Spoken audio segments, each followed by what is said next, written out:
अरे क्या हाल चाल है आप सबके। उम्मीद है सब बढ़िया होगा, चंगे होंगे। मैं आपका अपना दोस्त फैक्ट्स फ्रेश आज फिर से आ गया हूँ कुछ ऐसी बातें लेकर जिन्हें सुनकर आपके होश उड़ जाएंगे। देखो जी, हम सब स्कूल में इतिहास पढ़ते हैं, तारीखें रटते हैं, राजा महाराजाओं की कहानियां सुनते हैं, लेकिन इतिहास सिर्फ किताबों के पन्नों में कैद नहीं है। इतिहास तो वो खजाना है जिसमें से जितने किस्से निकालो उतने कम हैं। कुछ कहानियां तो ऐसी हैं कि यकीन ही नहीं होता कि ऐसा भी कभी हुआ होगा। आज मैं आपको इतिहास की गलियों में एक ऐसी सैर पर ले जाने वाला हूं जहां हर मोड़ पर एक नया अजूबा आपका इंतजार कर रहा है। तो अपनी कुर्सी की पेटी बांध लीजिए, क्योंकि हम टाइम मशीन में बैठने वाले हैं। इस वीडियो में आप इतिहास से जुड़े ऐसे फैक्ट्स जानोगे जो वाकई आपको हैरान कर देंगे। ये वो बातें हैं जो आपको स्कूल की किताबों में शायद ही कभी मिली होंगी। कुछ बातें आपको हंसाएंगी, कुछ सोचने पर मजबूर कर देंगी, और कुछ तो ऐसी होंगी कि आप कहेंगे, अरे सच में ऐसा भी होता था क्या। मैं तो कहता हूँ इतिहास कॉमेडी, ट्रेजेडी और सस्पेंस का एक जबरदस्त मिक्सचर है, बिल्कुल हमारी बॉलीवुड फिल्मों की तरह। तो तैयार हो जाइए इतिहास के कुछ सबसे मजेदार, अजीब और अनसुने किस्सों को जानने के लिए। मैं वादा करता हूँ कि आज आप कुछ ऐसा सीख कर जाएंगे जो आपने पहले कभी नहीं सुना होगा। और हाँ, एक छोटी सी गुजारिश है, इस वीडियो को आखिर तक जरूर देखना, क्योंकि हर फैक्ट के बाद आप कहेंगे, अरे वाह, और बताओ। तो चलिए शुरू करते हैं आज का ये मजेदार सफर। बात है 30 मई 1883 की। न्यूयॉर्क का मशहूर ब्रुकलिन ब्रिज नया नया बना था और लोगों में उसे देखने का बड़ा क्रेज था। सोचिए, जैसे अपने यहाँ कोई नया मॉल खुलता है तो भीड़ लग जाती है, वैसा ही कुछ माहौल था। हजारों लोग पुल पर चहलकदमी कर रहे थे, मौसम का मजा ले रहे थे। सेल्फी? अरे नहीं, उस जमाने में सेल्फी कहाँ थी। खैर, लोग बस घूम रहे थे। तभी भीड़ में से किसी ने चिल्ला दिया, अरे भागो, पुल गिर रहा है। बस फिर क्या था, इतना सुनना था कि लोगों में भगदड़ मच गई। किसी ने यह जानने की कोशिश ही नहीं की कि यह सच है या झूठ। सब अपनी जान बचाने के लिए भागने लगे। इस भगदड़ में लोग एक दूसरे को कुचलते हुए भाग रहे थे। कहते हैं कि एक औरत सीढ़ियों पर गिर गई और उसके गिरने से पीछे वालों का रास्ता रुक गया। लोग उसके ऊपर से ही चढ़कर भागने लगे। इस अंधी दौड़ और अफवाह ने 12 लोगों की जान ले ली और कई लोग बुरी तरह घायल हो गए। बाद में पता चला कि यह सिर्फ एक अफवाह थी, पुल को कुछ नहीं हुआ था। सोचकर भी डर लगता है कि कैसे एक झूठी खबर ने इतना बड़ा हादसा करा दिया। ये किस्सा हमें सिखाता है कि सुनी सुनाई बातों पर यकीन करने से पहले 100 बार सोचना चाहिए। आजकल तो देखो जी, क्राइम सीन पर फॉरेंसिक टीम आती है, फिंगरप्रिंट्स लेती है, डीएनए टेस्ट होता है, तब जाकर कातिल पकड़ा जाता है। लेकिन जरा सोचिए, पुराने जमाने में क्या होता होगा। तब एक बड़ा ही अजीबोगरीब विश्वास था। लोगों का मानना था कि अगर किसी मर्डर विक्टिम की लाश के पास उसका कातिल आ जाए तो लाश से अपने आप खून बहने लगता है। जी हाँ, आपने सही सुना, इसे क्रूएंटेशन कहते थे। लोगों को लगता था कि मरे हुए इंसान की आत्मा अपने कातिल को पहचान लेती है और इंसाफ के लिए शरीर से खून बहने लगता है। ये कोई सुनी सुनाई बात नहीं थी, बल्कि कई जगहों पर इसे सबूत के तौर पर इस्तेमाल किया जाता था। अगर किसी पर कत्ल का शक होता तो उसे लाश के पास ले जाया जाता था। उसे लाश को छूने के लिए भी कहा जाता था, और अगर लाश से खून बहने लगता तो उसे ही कातिल मान लिया जाता था। अब आप सोचिए, बेचारा कोई निर्दोष आदमी डर के मारे ही उसकी हालत खराब हो जाए। और लाश से खून बहने के तो कई वैज्ञानिक कारण हो सकते हैं, लेकिन उस जमाने में इसे दैवीय संकेत माना जाता था। कमाल की बात है ना। अच्छा, अगर आपको लगता है कि लाश से खून बहने वाला तरीका अजीब था, तो जरा ये सुनिए। मध्य युग यानी कि मिडिल एजेस में किसी को दोषी या निर्दोष साबित करने का एक और खतरनाक तरीका था। इसे कहते थे ट्रायल बाय ऑनर्डिल, यानी अग्नि परीक्षा। इसमें एक तरीका था उबलते पानी का। अगर किसी पर कोई इल्जाम लगता तो उसे अपनी बेगुनाही साबित करने के लिए खौलते हुए पानी के बर्तन में हाथ डालना पड़ता था। जी हाँ, उबलते पानी में। और सिर्फ हाथ ही नहीं डालना होता था, बल्कि अंदर से कोई पत्थर या अंगूठी निकाल कर लानी होती थी। इसके बाद उस व्यक्ति के हाथ पर पट्टी बांध दी जाती थी और उसे कुछ दिनों के लिए छोड़ दिया जाता था। कुछ दिनों बाद पट्टी खोली जाती थी। अगर हाथ ठीक हो गया होता या उस पर कोई गहरा जख्म नहीं होता तो माना जाता था कि भगवान ने उसकी रक्षा की है और वो निर्दोष है। लेकिन अगर जख्म गहरा होता और उसमें इन्फेक्शन हो जाता तो उसे दोषी मानकर सजा दे दी जाती थी। अब आप ही बताइए, उबलते पानी में हाथ डालने के बाद किसका हाथ ठीक रह सकता है। ये तो सरासर अन्याय था, लेकिन उस जमाने में इसे ही इंसाफ का तरीका माना जाता था। जब हम युद्ध के बारे में सोचते हैं तो हमारे दिमाग में तोप, गोले, सैनिक और तबाही की तस्वीरें आती हैं। लेकिन क्या आप एक ऐसे युद्ध की कल्पना कर सकते हैं जो 335 साल तक चला और उसमें एक भी इंसान की जान नहीं गई? जी हां, यह मजाक नहीं है। यह दुनिया का सबसे लंबा और शायद सबसे शांतिपूर्ण युद्ध था। यह लड़ाई हुई थी नीदरलैंड्स और आइल्स ऑफ सिसिली के बीच, जो इंग्लैंड का एक छोटा सा द्वीप समूह है। कहानी शुरू होती है 1651 में, जब डच ने इन द्वीपों पर युद्ध की घोषणा कर दी। लेकिन मजे की बात यह है कि युद्ध की घोषणा तो हो गई, पर कभी कोई हमला नहीं हुआ, कोई गोली नहीं चली, कोई सैनिक नहीं मरा। डच लोग शायद इस छोटे से द्वीप के बारे में भूल ही गए और यह युद्ध कागजों पर चलता रहा और पूरे 335 साल तक चलता रहा। आखिरकार 1986 में सिसिली के एक इतिहासकार ने इस बात का पता लगाया और डच एम्बेसडर को बताया। तब जाकर दोनों पक्षों ने एक शांति संधि पर हस्ताक्षर किए और इस अनोखे युद्ध को आधिकारिक तौर पर खत्म किया। सोचिए, 335 साल की दुश्मनी और एक भी खरोंच नहीं। काश दुनिया के सारे युद्ध ऐसे ही होते। आज तो हम सब जानते हैं कि सिगरेट पीना सेहत के लिए कितना खतरनाक है। पैकेट पर भी बड़ी बड़ी चेतावनी लिखी होती है। लेकिन क्या आप यकीन करेंगे कि एक जमाना ऐसा भी था जब खुद डॉक्टर सिगरेट पीने की सलाह देते थे? जी हां, यह बात है 1960 से पहले की। उस समय सिगरेट कंपनियां अपने विज्ञापनों में डॉक्टरों को दिखाती थीं।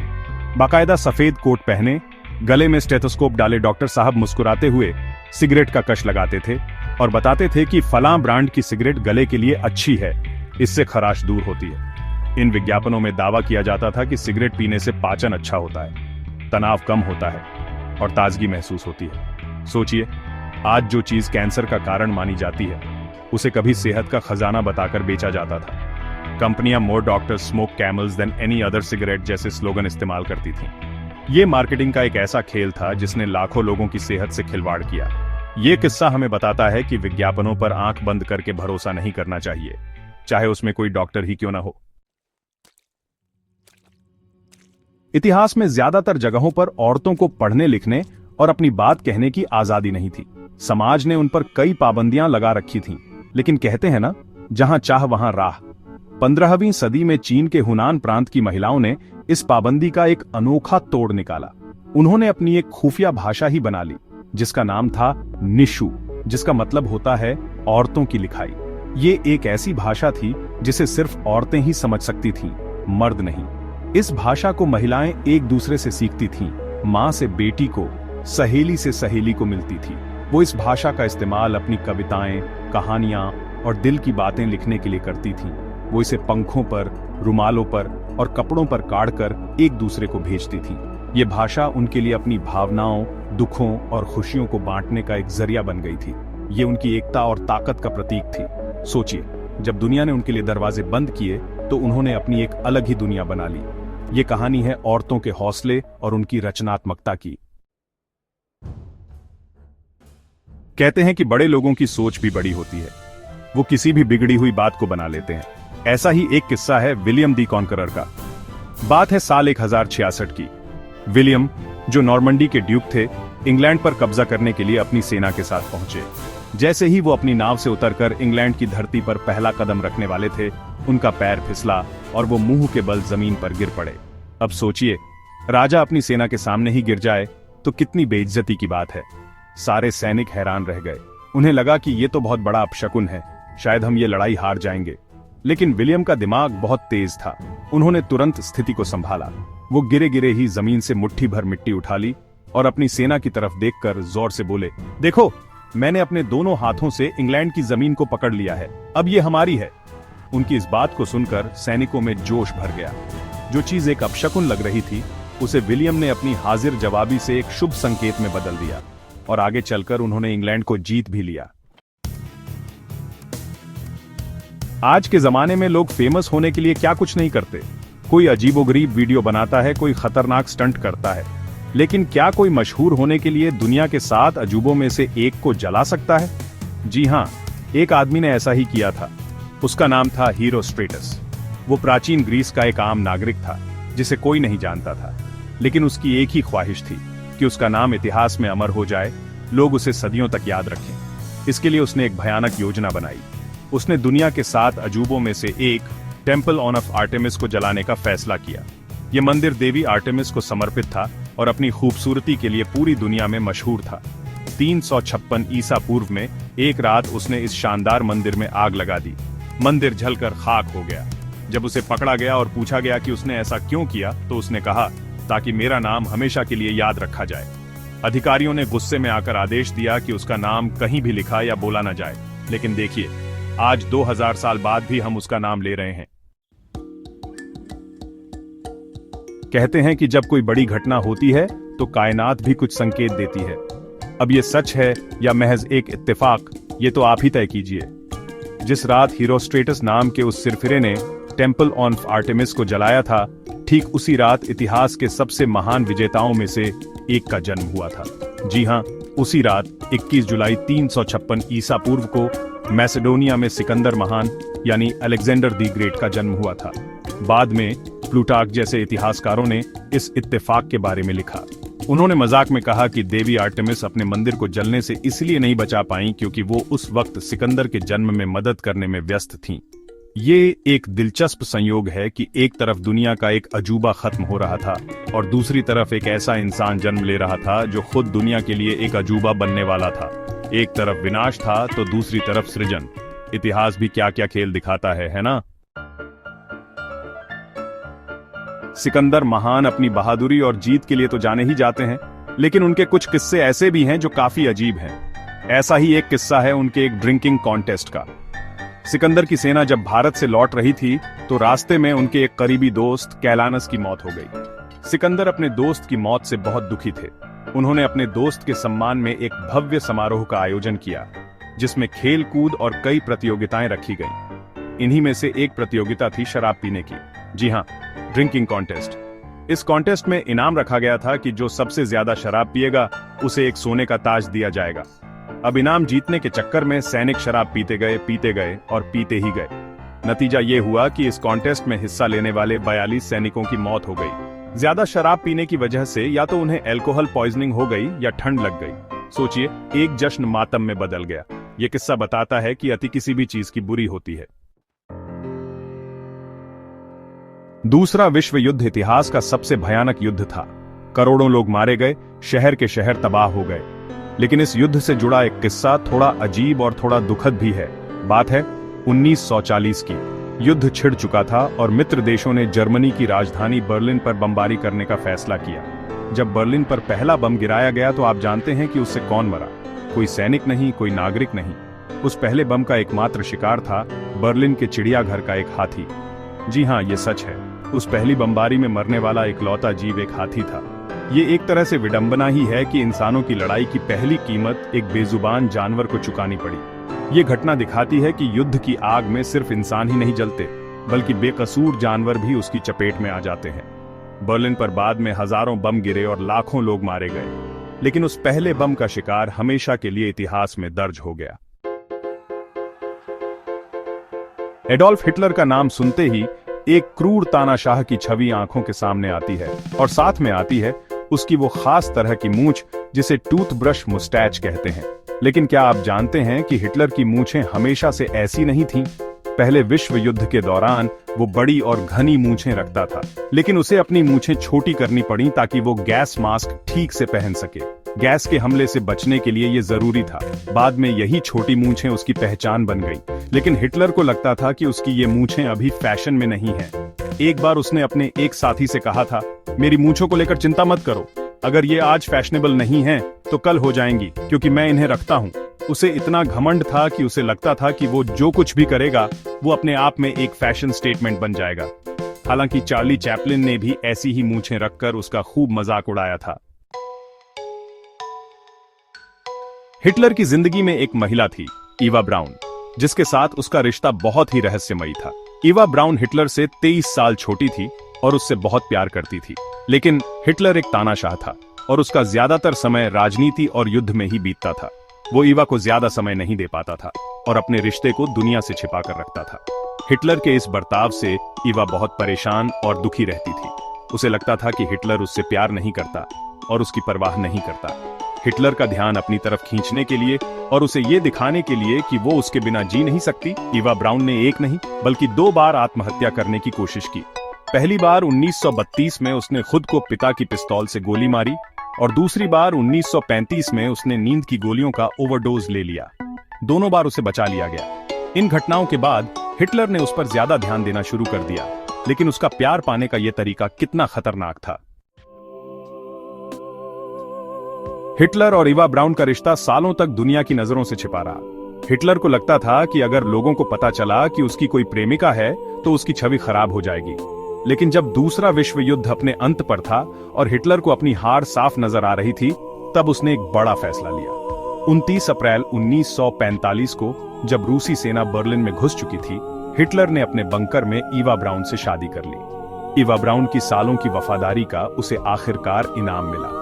वो जर्मनी की फर्स्ट लेडी बन गई, लेकिन सिर्फ कुछ घंटों के लिए। उनकी शादी मुश्किल से 36 घंटे ही चली। शादी के अगले ही दिन 30 अप्रैल 1945 को जब उन्हें लगा कि अब बचने का कोई रास्ता नहीं है, तो दोनों ने एक साथ आत्महत्या कर ली।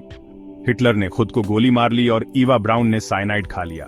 एक ऐसा रिश्ता जो सालों तक दुनिया से छिपा रहा, उसका अंत भी उतना ही नाटकीय और दुखद हुआ। हॉलोकॉस्ट के दौरान नाजी कंसंट्रेशन कैंप्स से भागना लगभग नामुमकिन था। चारों तरफ कंटीले तार, गार्ड्स और मौत का साया। लेकिन ऐसे में भी कुछ लोगों ने हिम्मत नहीं हारी। ये कहानी है ऑशविट्ज कैंप के 4 कैदियों की, जिन्होंने भागने का एक ऐसा प्लान बनाया जो किसी फिल्म की कहानी जैसा लगता है। इन 4 कैदियों में एक था काजिमीरज पिकोर्स्की। उन्होंने देखा कि कैंप के ऑफिसर अपनी यूनिफॉर्म और गाड़ियां एक जगह पर रखते हैं। उन्होंने एक प्लान बनाया। 20 जून 1942 को ये चारों कैदी उस गोदाम में घुस गए जहां नाजी एसएस अधिकारियों की यूनिफॉर्म रखी थी। उन्होंने यूनिफॉर्म चुराई, हथियार लिए और कैंप के सबसे सीनियर ऑफिसर की गाड़ी भी चुरा ली। फिर नाजी ऑफिसर की वर्दी पहने उन्हीं की गाड़ी में बैठकर ये चारों शान से मेन गेट की तरफ बढ़े। गेट पर मौजूद गार्ड ने उन्हें असली ऑफिसर समझकर सैल्यूट किया और गेट खोल दिया। और इस तरह ये चारों बहादुर कैदी मौत के मुंह से आजादी की तरफ निकल गए। ये कहानी हिम्मत और चतुराई की एक मिसाल है। रोमन साम्राज्य अपनी भव्यता और क्रूरता दोनों के लिए जाना जाता है। हम सबने ग्लेडिएटर की लड़ाइयों के बारे में सुना है, जहां योद्धा एक दूसरे से मौत की लड़ाई लड़ते थे। लेकिन रोमन शासकों की क्रूरता यहीं खत्म नहीं होती थी। कुछ शासक तो मनोरंजन के लिए इससे भी ज्यादा गिर जाते थे। ऐसा ही एक शासक था कोमोडस। उसे लोगों को लड़ते हुए देखने में बड़ा मजा आता था, लेकिन वो सिर्फ योद्धाओं को ही नहीं लड़ाता था। कहते हैं कि कोमोडस अपने मनोरंजन के लिए बौनों और अपंग लोगों को आपस में लड़ने के लिए मजबूर करता था। वो ऐसे लोगों को इकट्ठा करता था जिनके हाथ पैर नहीं होते थे या जो किसी और शारीरिक कमी से जूझ रहे होते थे, और उन्हें अखाड़े में उतार देता था। वो उन्हें मांस काटने वाले चाकू जैसे हथियार देकर एक दूसरे से लड़ने को कहता था। हजारों लोग इस विभत्स तमाशे को देखते थे और मजा लेते थे। ये सोचना भी कितना भयानक है कि किसी की मजबूरी और कमजोरी को मनोरंजन का साधन बना दिया जाए। जब हम सबसे पुराने जीवों के बारे में सोचते हैं तो हमारे दिमाग में डायनासोर का ख्याल आता है। लेकिन क्या आप जानते हैं कि हमारे घरों में दिखने वाला एक छोटा सा जीव डायनासोर से भी करोड़ों साल पुराना है? जी हां, मैं बात कर रहा हूं डैडी लॉन्ग लेग्स मकड़ी की। ये लंबे लंबे पतले पैरों वाली मकड़ी, जिसे हम अक्सर अपने घर के कोनों में देखते हैं, कोई आज का जीव नहीं है। वैज्ञानिकों को डैडी लॉन्ग लेग्स के 40 करोड़ साल पुराने जीवाश्म मिले हैं। इसका मतलब है कि ये मकड़ियां तब से धरती पर मौजूद हैं जब डायनासोर का तो कोई नामो निशान भी नहीं था। डायनासोर तो करीब 23 करोड़ साल पहले आए और 6.5 करोड़ साल पहले खत्म भी हो गए। लेकिन ये छोटी सी मकड़ी तब भी थी और आज भी है। इसने धरती के कई बड़े बदलाव देखे हैं, कई युगों को आते जाते देखा है। तो अगली बार जब आप इसे देखें तो इसे सिर्फ एक मामूली मकड़ी मत समझना, ये तो चलता फिरता इतिहास है। इतिहास में कुछ दिन ऐसे होते हैं जब कुछ बहुत ही अजीब संयोग होते हैं। ऐसा ही एक दिन था 22 नवंबर 1963। ये दिन 3 बहुत ही मशहूर और महान हस्तियों की जिंदगी का आखिरी दिन साबित हुआ। इस दिन अमेरिका के 35वें राष्ट्रपति जॉन एफ कैनेडी की डैलस में गोली मारकर हत्या कर दी गई। ये एक ऐसी घटना थी जिसने पूरी दुनिया को हिलाकर रख दिया था। लेकिन बहुत कम लोग जानते हैं कि ठीक इसी दिन 2 और महान लेखकों का भी निधन हुआ। इनमें से एक थे ऑल्डस हक्सले, जिन्होंने ब्रेव न्यू वर्ल्ड जैसा मशहूर उपन्यास लिखा था, और दूसरे थे C.S. लुईस, जो द क्रॉनिकल्स ऑफ नार्निया जैसी शानदार किताबों के लिए जाने जाते हैं। JFK की हत्या की खबर इतनी बड़ी थी कि इन 2 महान लेखकों के निधन की खबर उसमें दबकर रह गई। एक ही दिन में राजनीति और साहित्य की दुनिया ने अपने 3 बड़े सितारों को खो दिया। आज हम दिन में 1 या 2 बार नहाते हैं और साफ सफाई को बहुत जरूरी मानते हैं। लेकिन क्या आप सोच सकते हैं कि कोई ऐसी सभ्यता भी थी जहां के लोग नहाने से नफरत करते थे? जी हां, ये थे मंगोल साम्राज्य के लोग, चंगेज खान के वंशज। मंगोलों का मानना था कि पानी एक पवित्र तत्व है और उसे गंदा करना यानी उसमें नहाना एक बहुत बड़ा पाप है। उन्हें लगता था कि ऐसा करने से पानी में रहने वाली आत्माएं नाराज हो जाएंगी और तूफान या बाढ़ ले आएंगी। इसलिए मंगोल लोग महीनों बल्कि सालों तक नहीं नहाते थे।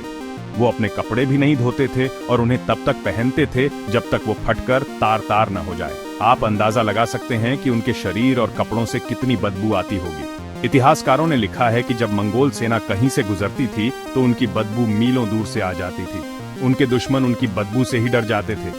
ये भी एक तरह का बायोलॉजिकल वेपन ही था, है ना?